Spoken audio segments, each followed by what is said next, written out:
Valeu, galerinha! Vê, né, cara? Eu tava lendo 3A, não sei o que me aconteceu. Eu tava falando sobre a matéria da prova, do veleno que já tá escrito ali.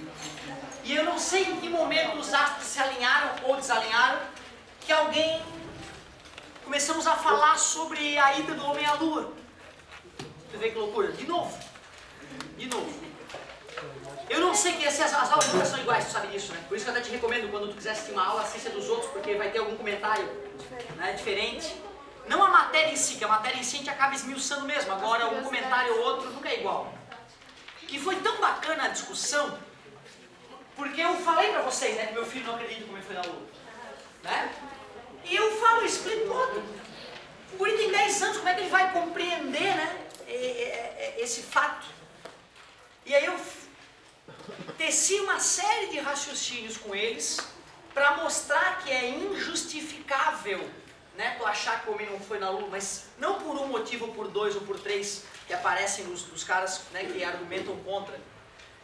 São milhares de motivos, milhares e milhares e milhares. Então foi uma discussão bem interessante, Se de repente tu quiser dar uma olhada nessa discussão, eu fui bem enfático para ver se eu tento salvar o máximo possível de almas, porque tu tem o direito de acreditar no que tu quiser. Só que eu não recomendo que tu exponha a tua crença que o homem não foi na lua, porque isso gera em quem entende do assunto até vergonha, porque o cara assim, meu Deus, o cara não entendeu ainda como é que funciona a brincadeira.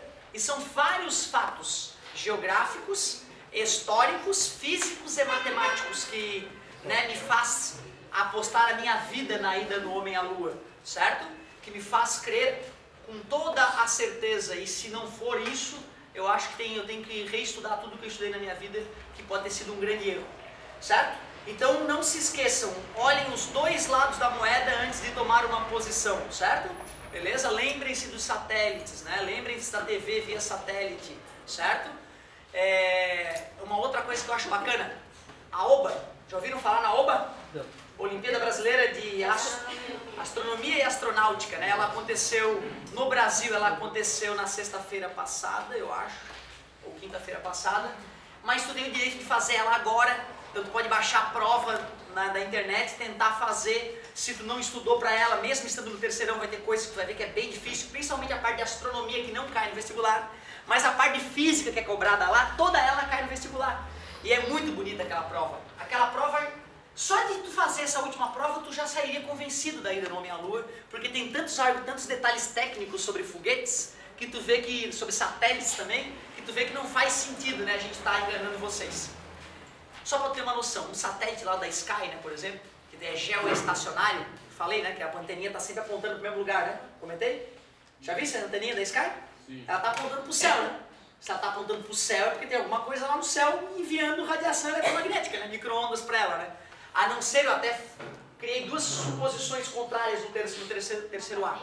Eu falei, ou tem um cabo escondido, então é TV a cabo e eles falam que é TV via satélite só para tu ficar feliz, certo? Pode ser, né? O cara da Sky foi lá, cadê?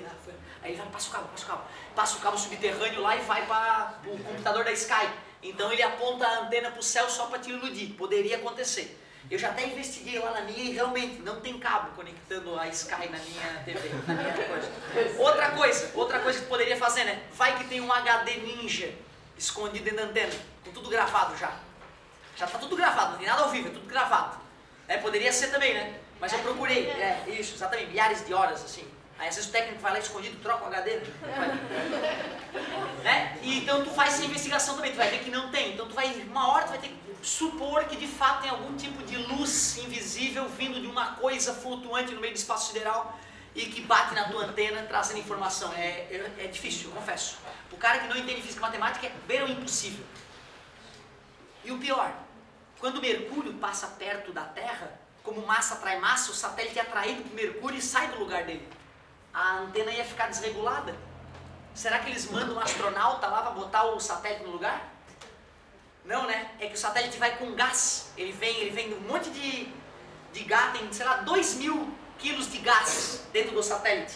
Aí, por exemplo, quando o Sol bate no satélite, ele arrasta o satélite para o lado.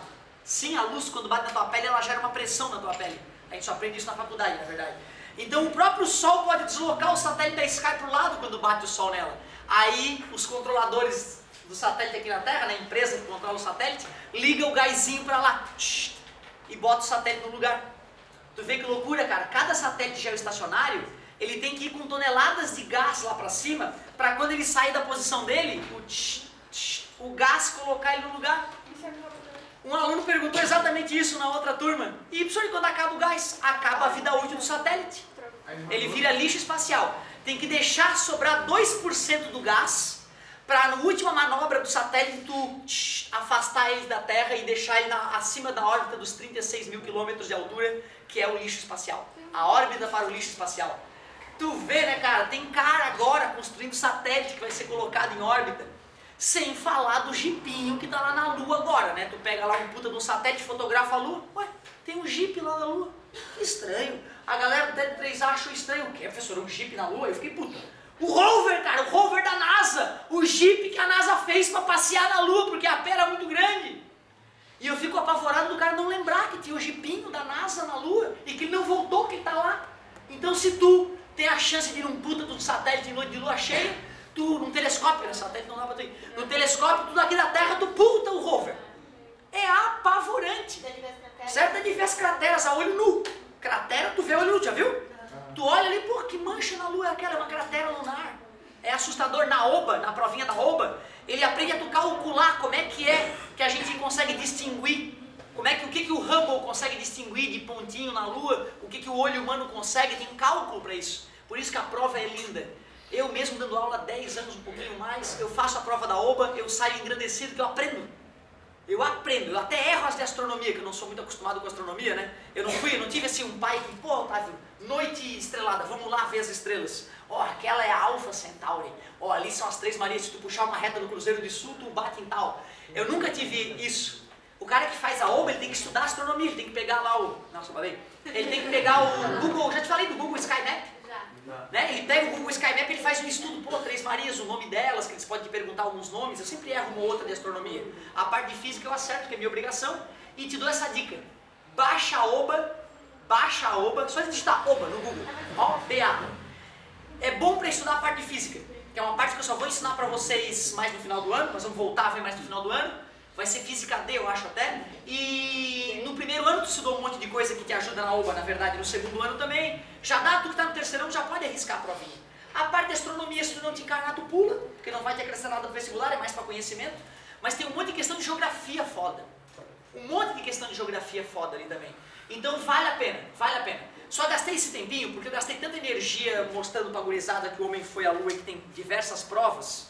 Inclusive o carro do teu pai funcionar é a prova de que o homem foi à Lua, porque parece que a tecnologia usada pela NASA nos lançamentos anteriores hoje faz parte do carro do pai de vocês. É uma coisa assustadora, né, cara? Então tá tudo concatenado. Vale a pena tu ou assistir aquela aulinha para ver a discussão bacana que rolou, ou já pega e já faz a prova da OBA, que além de estudar pro vestibular, a prova da OBA, na própria questão, ele vai te fazendo raciocinar de um jeito que mostra que nós dominamos essa tecnologia há muito tempo. Professor, uma pergunta assim meio bizarra. Manda. Esse negócio do lixo espacial, não seria uma forma da gente tirar o lixo da... Tu acredita que fizeram a mesma colocação na outra turma? Tu vê, cara, fizeram as duas perguntas que a galera fez, fizeram lá. A resposta é muito simples. Para botar 1 quilo de coisa em órbita, eu gasto, que isso? Eu gasto 4 quilos de combustível de foguete. Não vale a pena. Exatamente, então vale muito mais a pena tu reciclar esse material do que tu simplesmente botá-lo em órbita. Tem mais, hoje tem uma tecnologia de reciclagem chamada reciclagem por plasma. Tu queima as coisas numa temperatura tão alta que tu separa molécula a molécula as coisas, átomo a átomo. Tu pode queimar até concreto. Tu separa o concreto nos constituintes do concreto, num gás, tu resfria esse gás e gera um monte de substratos aí que tu pode usar depois para fabricação de plásticos, etc e tal.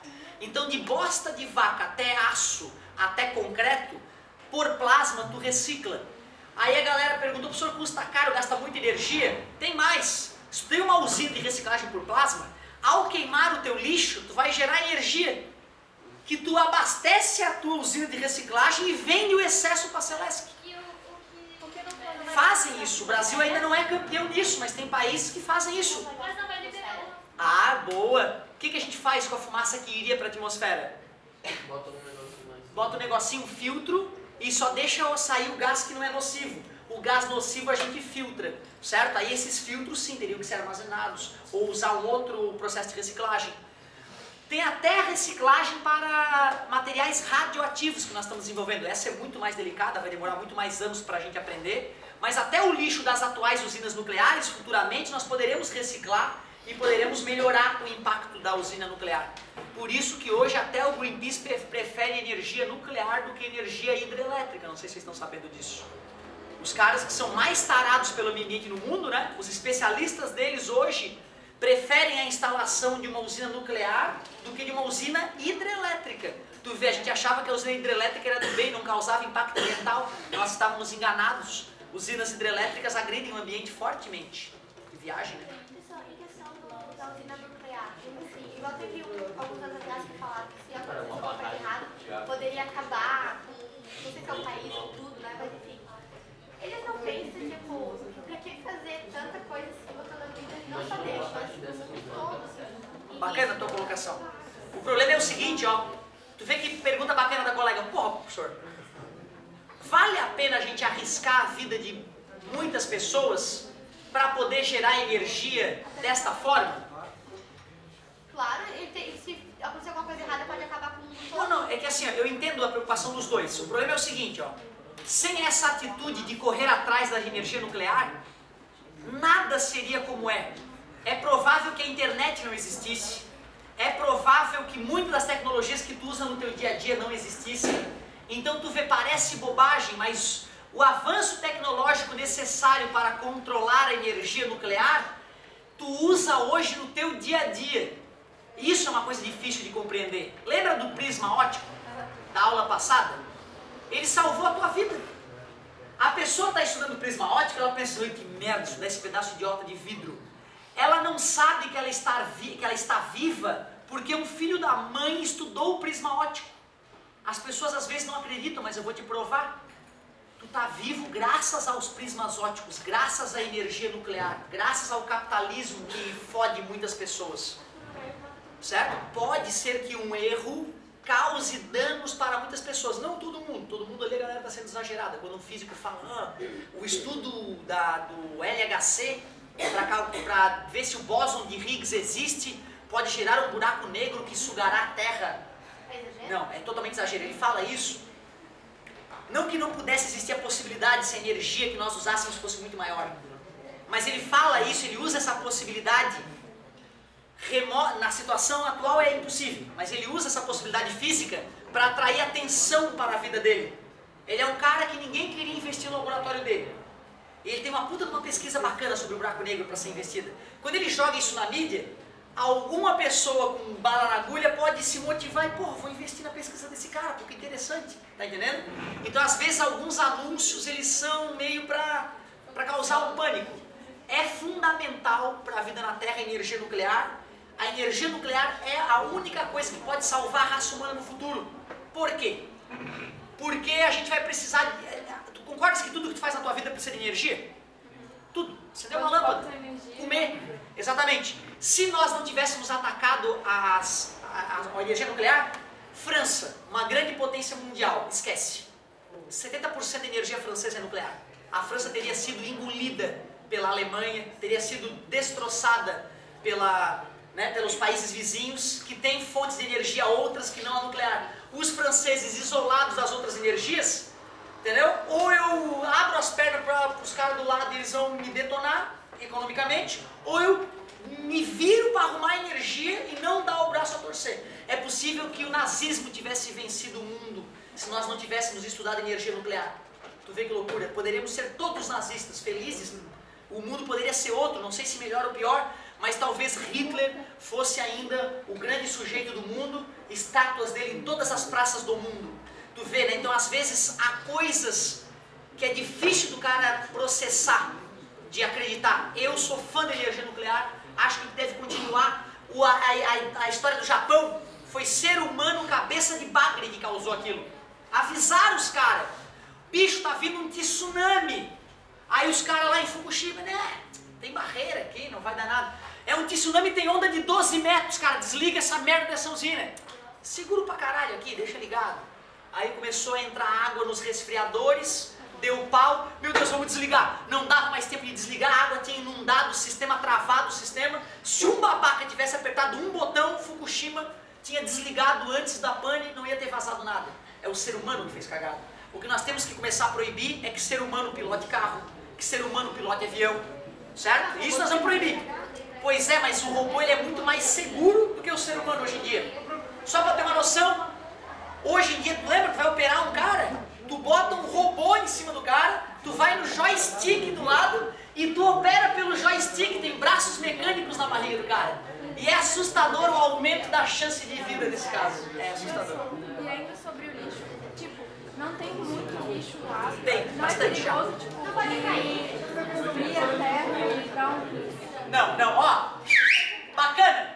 Tu concorda que a região fora da atmosfera tem uma área, essa esfera tem uma área muito maior que a superfície do planeta? É claro que vai expandir. Certo? Então imagina, se hoje nós temos lixões pelo mundo inteiro, lixo esse acumulado pela existência humana toda, se esse lixo ocupa pequenas áreas da superfície do planeta, imagina o lixo espacial produzido, que é uma gota perto do lixo físico, e ainda mais numa esfera muito maior. Então, e outra, a gente tem o cuidado de guardar gás nos satélites para no final da vida útil dele, fazer ele para longe de onde os satélites convencionais funcionam. Então a gente ainda faz questão de colocar esse lixo bem distante. Então, por enquanto, a organização disso tudo está bonita e não tem grandes problemas. Porém, a China, ela fez umas pesquisas de explodir umas bombas na parte alta da atmosfera, espalhando lixo espacial além dessa, para aquém dessa órbita de lixo espacial. E chegou inclusive a danificar alguns satélites de outros lugares. Então tu vê que loucura, né? Vai que um doente aí bote uma arma em órbita que com o aperto de alguns botões destrua os satélites em órbita do mundo. Imagina a internet do mundo acabando da noite pro dia, e demorar anos para reconstituir isso. Seria um ataque foda, né, cara? Bem pior que o World Trade Center, digamos assim, né? Então tu vê, tem algumas consequências perigosas para isso aí. Ó, adorei.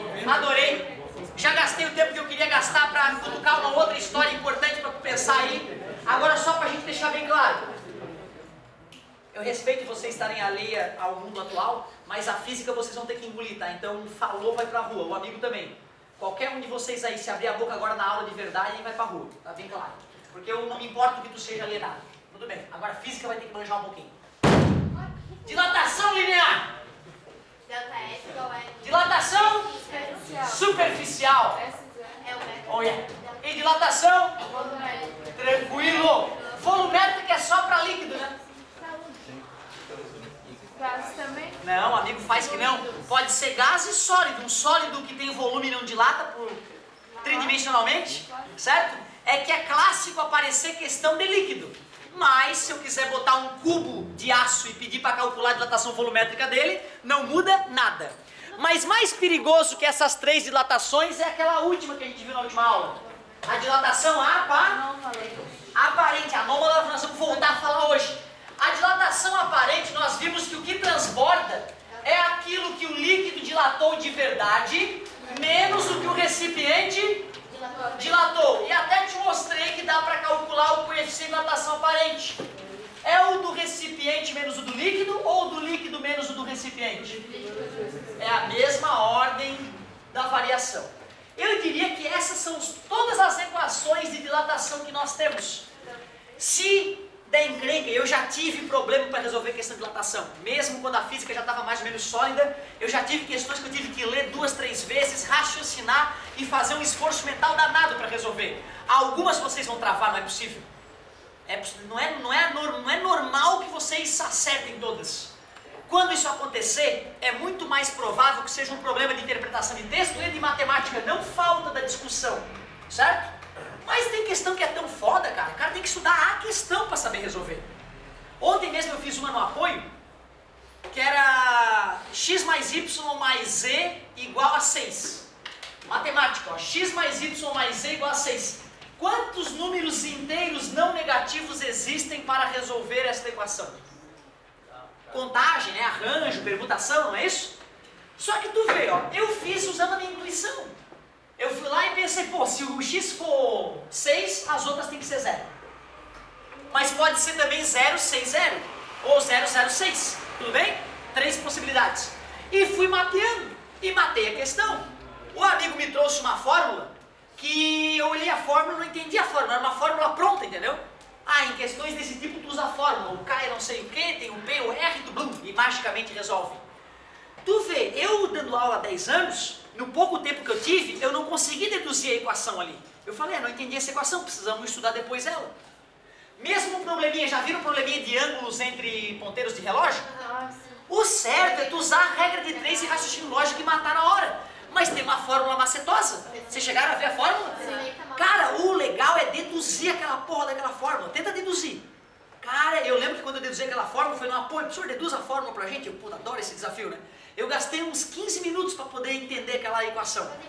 Aí eu fico me perguntando, vale a pena tu ficar estudando uma questão pontual e aprender a resolver aquele tipo de questão? Pô, qual é a chance de cair exatamente aquele tipo de questão, né? É mais nobre tu aprender a raciocinar e se virar, certo? Mas não que não tenha uma questão tão foda de física que a gente não tem que abrir uma aula de repente. Não, peraí, essa questão é tão foda que vamos estudar ela. Estudar aquela questão e aí a gente vai aprender a matar todas as classes daquela questão, mas só daquela, certo? E daí, foi tu, não foi que trouxe a formulazinha? Essa aí eu tô te devendo a dedução ainda. Tu vê, né, cara, eu prefiro que tu saiba pensar do que tu venha com um monte de fórmula guardada no bolso e saiba jogar a fórmula na hora certa. Até porque aprender a pensar ajuda pra tudo e a fórmula tem que ter sorte e memória de elefante, né? Pra tu, bum, essa é a fórmula macetosa, certo? Então, ó, se der zebra num exercício ou no outro, não magoa. Traz pra gente resolver pra ti, a gente vai estudar contigo e te mostrar a solução dele. Agora, olha só, para encerrar a nossa discussão de dilatação e tu poder já matar todas as questões de dilatação, tem uma última coisa que nós já discutimos uma vez e que eu quero ver se alguém consegue explicar bonito. Não é uma explicação rápida, é uma explicação concatenada, com várias ideias. Por que que a dilatação anômala da água é indispensável para a vida na Terra como conhecemos? É aquele negócio do oceano, os lagos congelar e os peixes não morrer. Beleza, tem a ver com o congelamento do oceano, com o não congelamento do oceano. Aonde que isso se conecta com a dilatação anômala na água? E por que que no final das contas isso vai mexer na vida na Terra? Por quê? Esse que é o detalhe. Eu quero que tu entenda por que que se a água não fosse anômala, congelaria tudo. Isso é muito importante. Não é isso? Como é que a maioria das substâncias reagem? Quando tu esfria ela, a vibração diminui e ela diminui de volume. Quer dizer que se tu pega álcool, uma piscina de álcool, aí tu pega álcool congelado, bota na piscina, o que acontece com o álcool congelado? Ele afunda. Tudo bem pra vocês? Entenderam o que eu estava querendo? Ele depois de um tempo vai derreter, né? Parabéns. Mas eu queria só que tu entendesse se ele afunda ou flutua. Glicerina, piscina de glicerina congelada, glicerina líquida. Eu pego glicerina congelada, boto na superfície e solto. O que acontece? Afunda. Tudo bem? Eu pego gasolina, piscina de gasolina. Pego um bloco de gasolina congelada, boto na superfície e solto. Afunda. A única substância clássica que não vai acontecer isso, água. Ferro também. Piscina de ferro líquido. Pega ferro sólido, bota na superfície, o ferro sólido flutua. É outra exceção. Ferro também tem uma dilatação anômala numa certa faixa de temperatura. Todas as outras substâncias, a fase sólida afunda na fase. Claro, aumenta a temperatura, dilata, fica mais leve, certo? Diminui a temperatura, encolhe, fica mais denso, não é mais leve, é menos denso, fica mais denso, afunda. Então, primeiro ponto, já que a água, olha só que perigo esses gráficos que eu vou colocar aqui, ó. Um fala do volume que ocupa uma certa massa de água para a temperatura. O volume, ele é mínimo em que temperatura, vocês lembram? 4 graus Celsius positivos. Dizer que a água ocupa o menor volume a 4 graus Celsius positivos é o mesmo que dizer que a densidade da água é máxima a 4 graus Celsius positivos. O que é massa específica? É a mesma coisa que densidade, quase. Quase a mesma coisa. Quando eu estou dando aula de hidrostática, eu deixo bem claro, densidade serve para tudo, tá galera? Densidade, tu pega a cadeira, quero calcular a densidade da cadeira, como é que eu faço? Bota na balança, acha a massa. Como é que acha o volume? Derrete. Poderia ser, você vai pegar fogo a espuma. Acho que foi uma ideia boa. Faz que nem Arquimedes, joga na água, vê o quanto a água subiu. Né? Foi daí que veio o Eureka, né, cara? Peladão, mergulhou na banheira, a água transbordou, ele caramba, se eu medir o volume da água, ele transbordou, eu sei o volume do meu corpo. Eureka, saiu peladão nas ruas de Siracusa, chegou, bateu na porta do castelo nu, os guardas do castelo é que cobriram ele para levar ele para o rei, porque ele tinha tido a sacada de como é que ele ia provar que o ourives roubou o ouro dele. Lembra dessa? Falei para vocês dessa? Né? Depois a gente pode discutir isso, porque hoje já fugiu um pouco do assunto. Densidade é uma criação de Arquimedes, que vem de 300 anos antes de Cristo. E é tão importante usar isso que até hoje essa ideia existe. Mede a massa da coisa que tu quiser, mede o volume, divide um pelo outro, dá a densidade. Densidade da água. 1 grama por centímetro cúbico, ou 1000 quilogramas por metro cúbico. Densidade de um navio. Menor que a da água. Porque senão ele não flutuaria. Sacou a ideia? Navio de aço, menor que a da água, ele é cheio de ar dentro dele. Concordas comigo? Olha que viagem, é importante esse conhecimento. Arquimedes era o rei dos navios. Diz inclusive que uma vez no navio em Siracusa encalhou, 300 cabeças de bagre não conseguiram desencalhar. Arquimedes disse, vou desencalhar sozinho. E disse que fez. Diz que desencalhou sozinho. Corda e roldana. Corda e roldana e um cérebro poderoso. O músculo mais poderoso que tu tens aí, não é músculo, né? Mas entre aspas, é o cérebro. Pode ter certeza, Arquimedes sabia disso. Só uma coisinha, ele pediu o que era massa. Tem gente que chama de Mi. Eu gosto de Mi. Só que atualmente a UFSC tem usado Rho para isso. Matematicamente, porém, massa específica é para uma substância. Se eu quiser calcular a massa específica do alumínio, eu tenho que pegar um pouco de alumínio puro e sólido e não oco, mergulhar o alumínio na água, ver o volume, pegar, botar na balança, achar a massa do alumínio, aí eu vou descobrir a massa específica do alumínio. Por que não faz sentido calcular a massa específica da cadeira? Porque tem madeira, tem aço, tem espuma. Eu posso calcular a massa específica da madeira, a massa específica do aço ou da espuma. Mas densidade serve para tudo. Essa é a única diferença. No dia a dia a gente acaba falando uma pela outra. Certo? Boa tua pergunta, hein? De novo. Os mais densos afundam nos menos densos, tudo bem? Por que o gelo flutua? Dilatação anômala da água. Por que o oceano não congela? Não, aí já é uma outra conexão. Quando o gelo congela na superfície do oceano, a camada de gelo congelada é fininha ou grossa? Grossa pra caramba, chega a regiões com 20 ou 30 metros, dá até pra fazer rally em cima da superfície do oceano congelado, como na Suécia. Outra, o gelo é um bom ou mau isolante térmico? Me prova. Iglu é a prova. O iglu é a prova. Então tu vê quanta coisa bonita. A dilatação anômala da água leva o gelo o gelo ser um bom isolante térmico e as camadas espessas de gelo nos polos protegem o oceano do... E da onde que vem o oxigênio? Dos oceanos, fitoplânctons. Concordam comigo?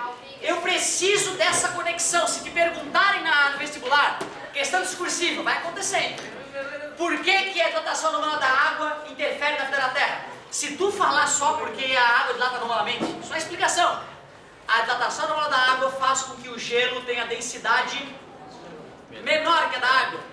Portanto, o gelo, camadas espessas de gelo se formam nos polos e o gelo é um ótimo, entre parênteses, a prova é o iglu. Depois, já que o oceano não congela, qual é a origem do oxigênio? Fitoplânctons.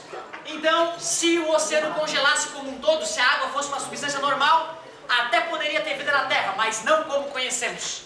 Essa concatenação de ideia é muito importante para tu ganhar o ponto todo nisso aí. Qual é a tua tarefa? tarefa além de tentar detonar todas as questões de dilatação.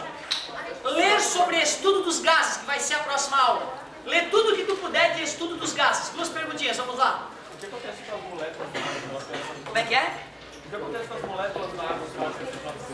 Ponte de hidrogênio. A ponte de hidrogênio, numa baixa temperatura, ela está fraca. Então a molécula fica um pouco mais afastada do hidrogênio e do oxigênio. Quando a temperatura aumenta um pouquinho, a ponte de hidrogênio se destaca, aproximando os átomos de hidrogênio do átomo de oxigênio, fazendo com que a molécula fique mais densa. Quando a temperatura aumenta mais, a agitação molecular vence as pontes de hidrogênio e ela volta a se afastar. Tem a ver com as pontes de hidrogênio. Bonita pergunta. Dinheiro no chão, daqui dá uma olhadinha, 10 pilinha. Galerinha, dá uma olhadinha nos bolsos, verifiquem. Não, tudo bem, mas né, a gente deixa. Alguém foi embora? Alguém foi embora daqui? Dá uma olhadinha no bolso, galera. Alguém perdeu 10 pila. Vai ser fácil, beleza? Ó, obrigado, hein? Oh, eu fico feliz quando isso acontece, garota. Muito obrigado, hein? Dito isso. Parabéns de Parque Médio. Por exemplo, ó! Essa eu não resisto. Já te falei do mecanismo de Anticítera, né? O primeiro computador do mundo, ok? Pois então, a gente lia nos livros históricos antigos, historiadores antigos, escrevendo Arquimedes, fulano de tal, calculista do reino tal, tem um equipamento que permite a previsão de eclipses com anos de antecedência, um equipamento do tamanho tal, com uma rodinha assim, com um desenho do sistema solar do outro lado.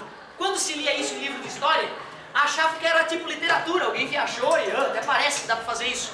E acharam a porcaria do mecanismo. Acharam a porcaria do mecanismo. Então realmente a tecnologia que a história diz que nós temos é falsa. Muita coisa foi perdida, sem dúvida, isso é fato.